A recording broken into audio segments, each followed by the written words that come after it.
Newsline is brought to you by the Barbados Tourism Marketing, Inc.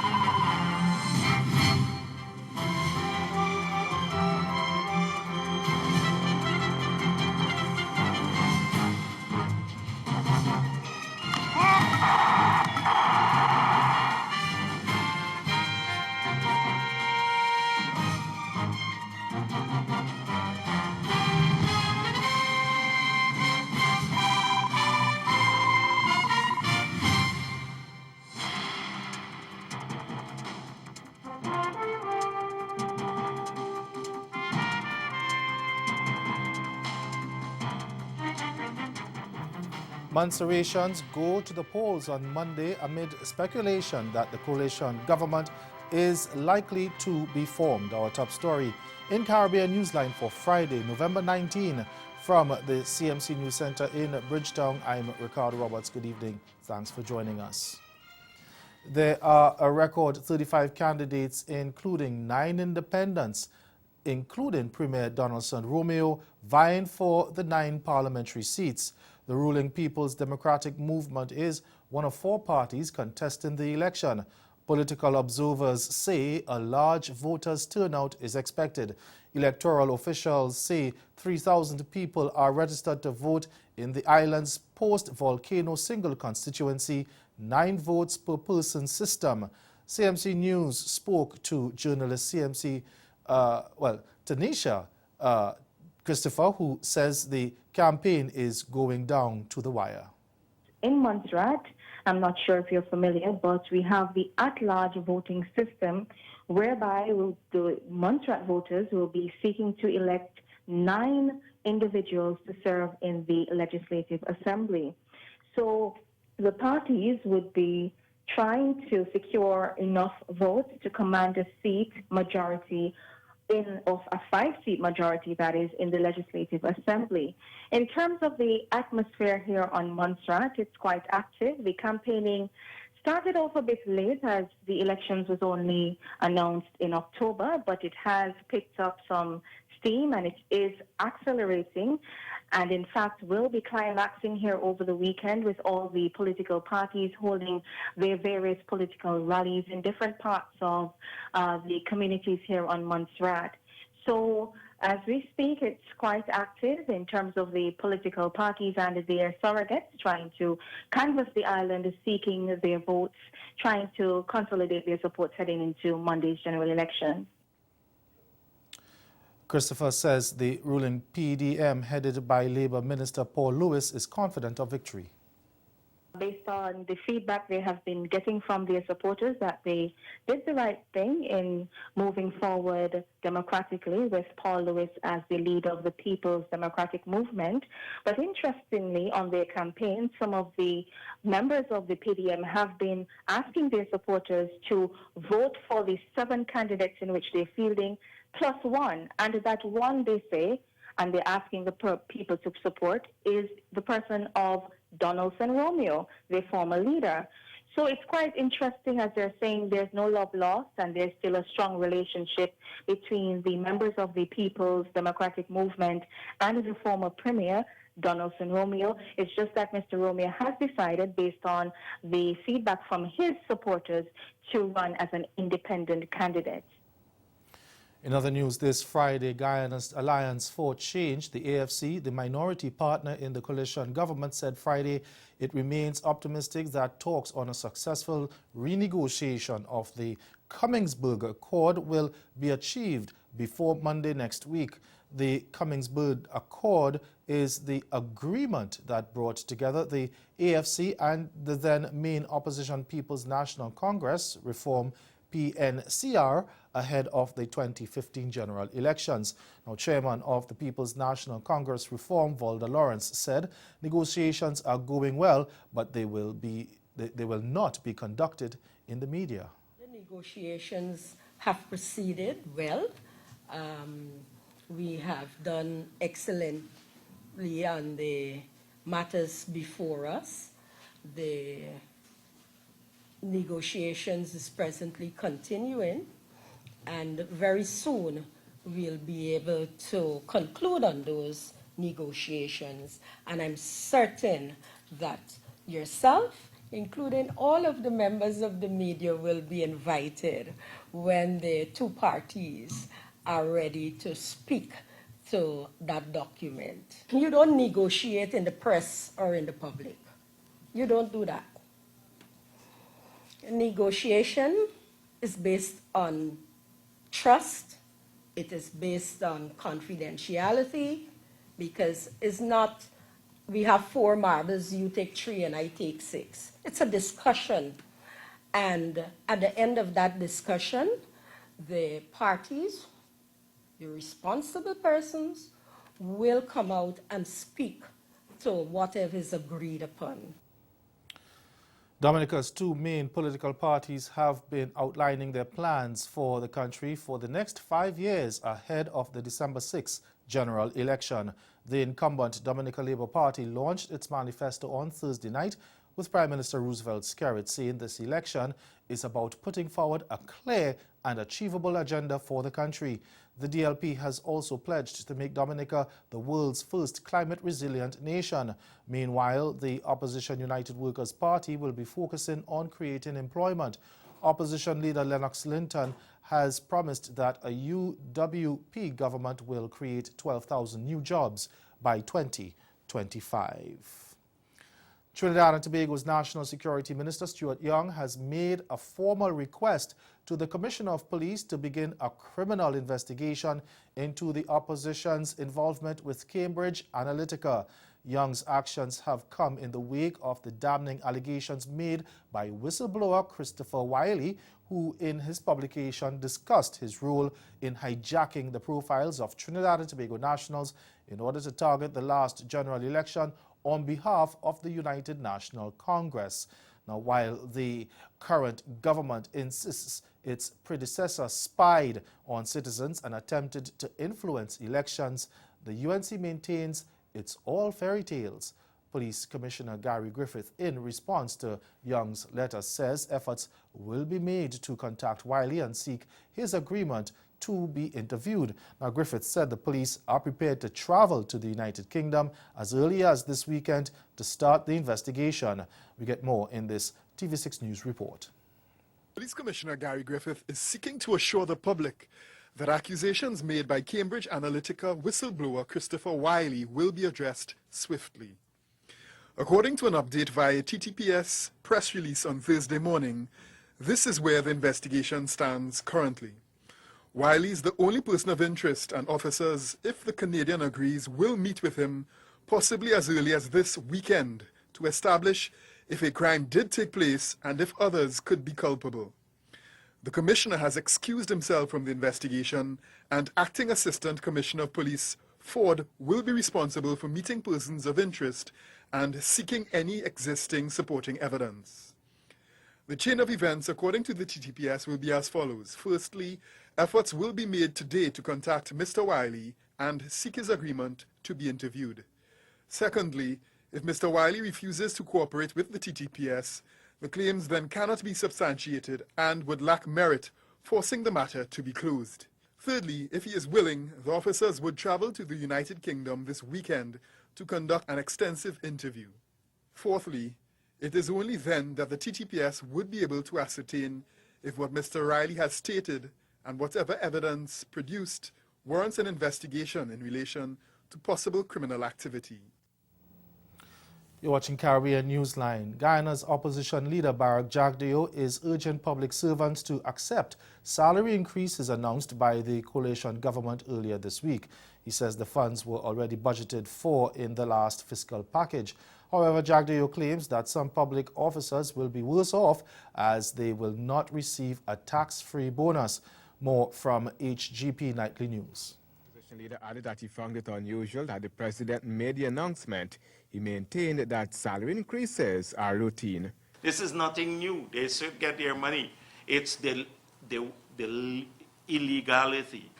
It is the contracts that they're issuing now to their cronies that are warned against. Jagdeo added that the opposition is happy for public servants. Caretaker governments can deal with the routine. This was in the budget before the no confidence vote. Granger didn't need to announce it. They could have just given the public servants. We're happy for public servants. But the problem is, my concern is they plan to fire between 50 to 20,000 public servants. Jagger said 10,000 persons who work in the joint services are worse off with the increases. He argued that members of the joint services received more under the PPP when compared to the current administration. Because they used to get their annual salary increase, an increase about between 5 to 8% under the PPP. They used to get that, and then they used to get 1 month tax-free bonus at the end of the year. So now they're getting the salary increase, and that's annualized and made tax-free. That's all they're getting now. They're getting a 9% increase, and they're making the increase tax-free, only the increase. Since the new government came to office in 2015, the minimum wage for public servants has risen to 77%. Public servants have been receiving steady increases annually. Barbados is in line to receive $48 million in assistance from the International Monetary Fund. This after the IMF said Friday that at the end of a two-week visit that Bridgetown continues to make progress in implementing its ambitious economic reform program. The Washington-based institution also reported that the homegrown Barbados Economic Recovery and Transformation BERT program is on track. Now, BERT aims to restore macroeconomic and debt stability, increase international reserves, and raise growth. Now, according to the IMF, Barbados also continues to make good progress in implementing structural benchmarks under the EFF.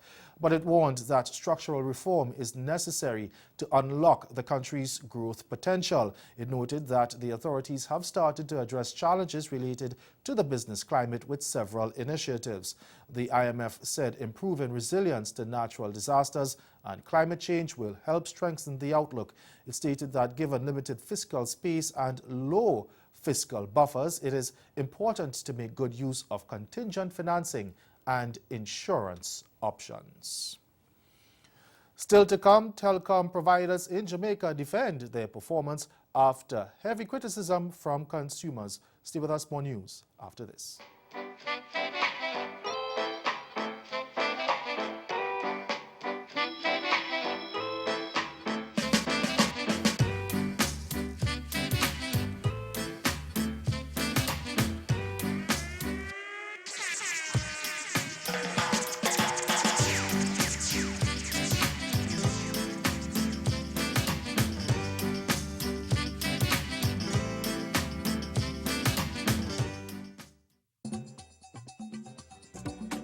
Beside me is Mrs. Pearl Duke, she's a usual patron of the Blue Food Festival in Bloody Bay. Now, Mrs. tell me, what keeps you coming back to the Blue Food Festival? Oh, of course, to enjoy the ambience of this beautiful village, Bloody Bay. Also to enjoy the food that is being prepared and also, you know, be entertained by the guests we have here today. And I see you're having an ice cream. Is this dashing ice cream? How's it tasting? Let our viewers know. So here I have my heavy bottom pot, and to that I'm going to go in with some ghee. We're going to allow the ghee to melt before we continue. So now I'm going to go in with some coconut flour, and I'm going to go in with some semolina. Now you want to make sure that your heat is on a low for this, because you don't want the semolina or the coconut flour to burn.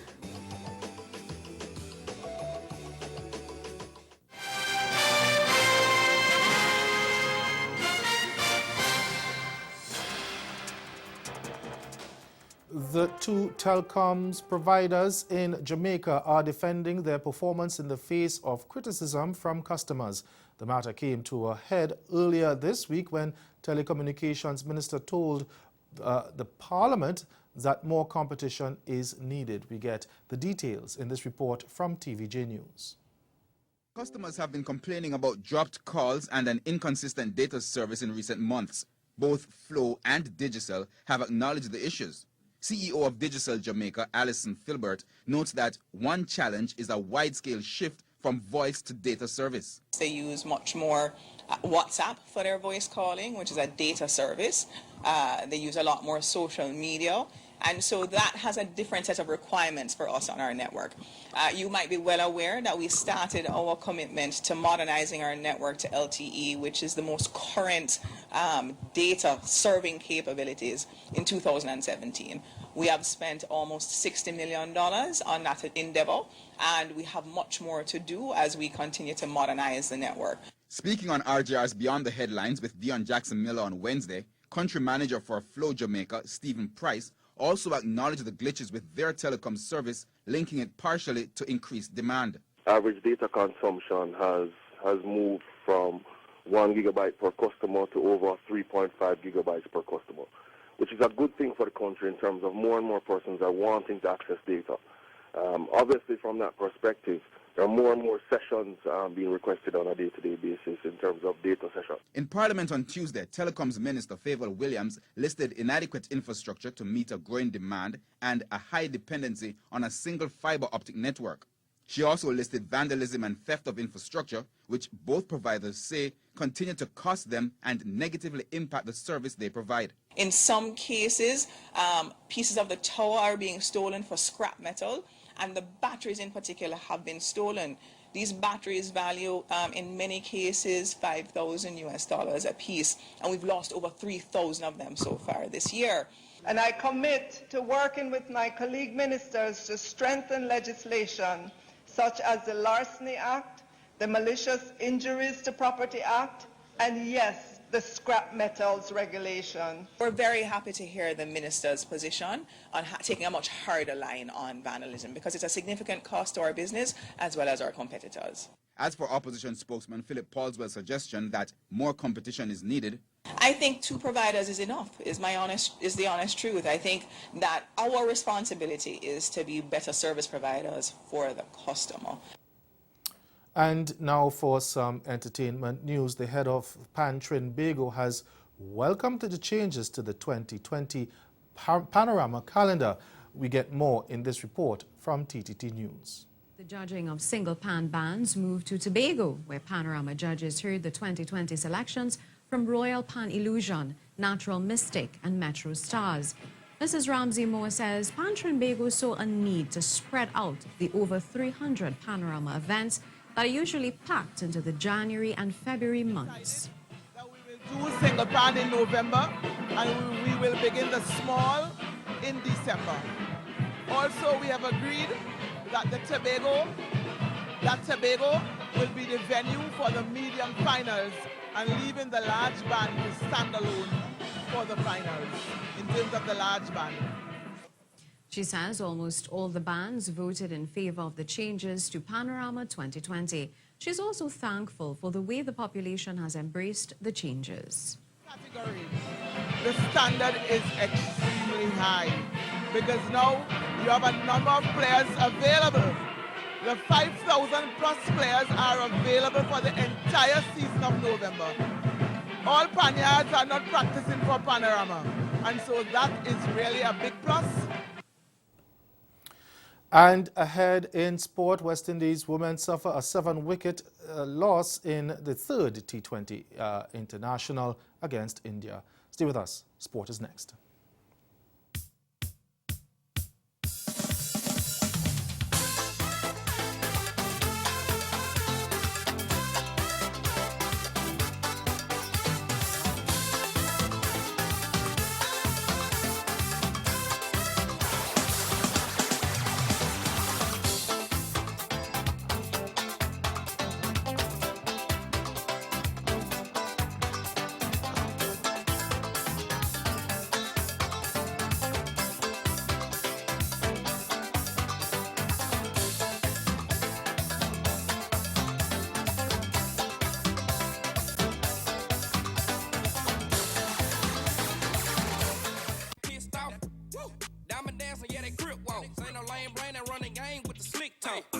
Off like a electrical company. Feeling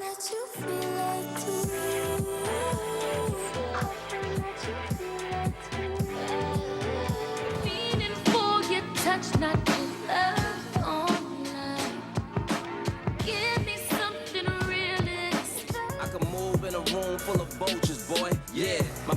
different. I'm a shooter, but I snipe though. He's the brother of dancehall artist Version. Let's hear what up-and-coming DJ Jumbo is bringing to the table in this week's Up Next segment. Jumbo means big, enormous. And in a few years from now, I see myself as the biggest thing in dancehall. What inspires your work? I would say anything inspires my work, you know. It's just that past experience. I talk about what I've been through and what my experience in my life and just go forward with it. Hi, I'm Brittany Dixon, and you're watching Finding Fit, the show where I pair up one client with two trainers. Trainer number one. Oh my gosh. It's about fitness, comedy, You know, I can do this all day, you know. drama, In future, we cannot be late. inspirational stories, and so much more. You are gonna love it. You can catch Finding Fit prime time this fall on CaribVision.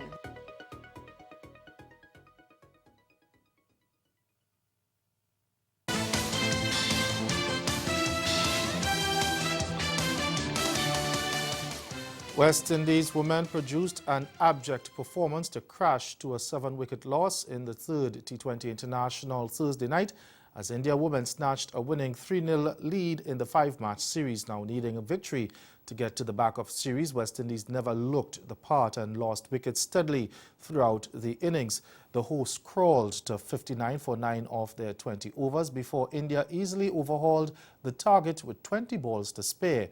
JD Nation and Chanel Henry, both with 11, were the only players to reach double figures. The best stand of the innings then followed Nation and Stacey Ann King, posting 14 for the third wicket, but even then, the innings was going nowhere at 26 for 2 at the halfway stage. And once off spinner Depti Sharma bowled King in the 10th over, the next 7 wickets went down for just 26 runs as West Indies failed to recover.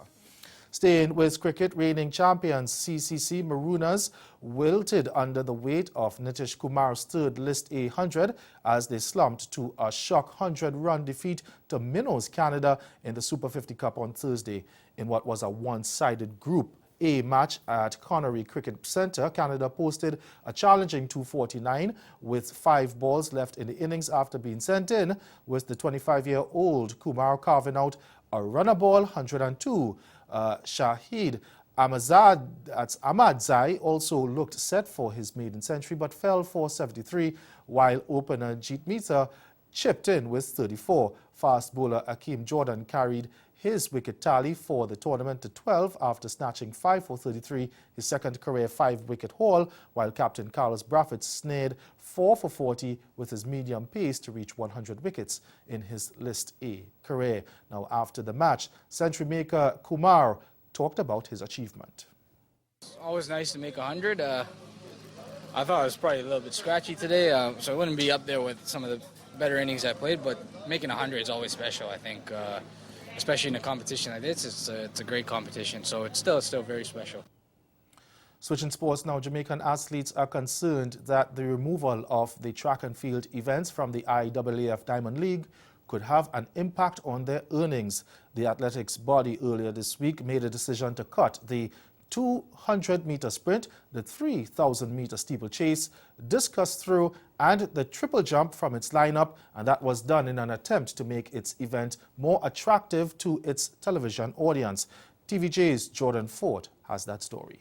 World Championship silver medalist Frederick Dakers made his disappointment about not having the opportunity to regain his diamond trophy in 2020 known, but has said his focus on his Olympic preparations are now foremost in his mind. But there is one other thing that concerns him about the removal of Diamond League status for his pet event, the discus throw, and that's the ability to rake in earnings. To be honest, the Diamond League is the biggest, in terms of our sport, it's really the biggest medium other than, the World Championships and Olympics. So for us, it actually, it does impact contracts and all that. But athletes like Dakers may have done enough to be able to continue to earn sufficiently in spite of the changes. But it is the emerging athletes like discus thrower Basil Bingham who may now lose the exposure needed to attract sponsors and earn a living. Yeah, like in terms of marketing, that platform is necessary. Because aside from wearing a shoe for a shoe company, you don't necessarily wear the full kit.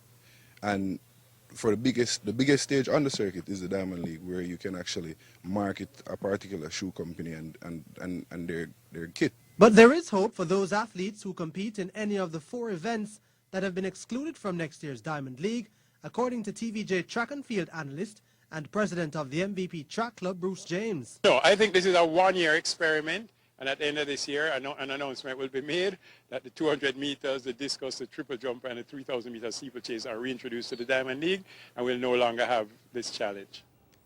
A pumped-up Guyana Golden Jaguars will not be taken Aruba for granted, that is, on Friday in the South American Caribbean side's home fixture in the CONCACAF Nations League. HGP Stanford Howard tells us why the Jaguars will be on edge at home. Coming off the heels of beating Antigua at home with a 5-1 victory last October at the Lenora Track and Field Center, the senior men's football team is hoping for the same success against Aruba, who they go up against on Friday night, and Jamaica in Kingston on Monday. This is Guyana's 3rd home match in the CONCACAF Nation League. The game will start at 9 p.m. at the Lenora Track and Field Center. Speaking at the pre-match press conference, Guyana's head coach, Marcio Maximo, commented that the Aruba side is a special opponent because even when the Jaguars played them at Aruba, it wasn't a walkover. The game there was very difficult, They dominate us in some parts of the game. They have Latin style, they have good technique. You should respect them. If you want, leave the pitch with good result. Of course, despite our good chance for qualifying, you should confirm on the pitch. It's a place that you should confirm. I'm very satisfied with my players doing the training day by day. The head coach. And that's the sports. Stay with us. We'll be right back. Caribbean Newsline is brought to you by the Barbados Tourism Marketing Inc. Let your spirit take to flight. Let your heart run free and wild. Find your soul in Dominica, the nature isle.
Again, the major developments of this day. Montserratians go to the polls on Monday amid speculation that the coalition government is likely to be formed. And in sport, West Indies women suffer a 7-wicket defeat in the 3rd T20 International against India.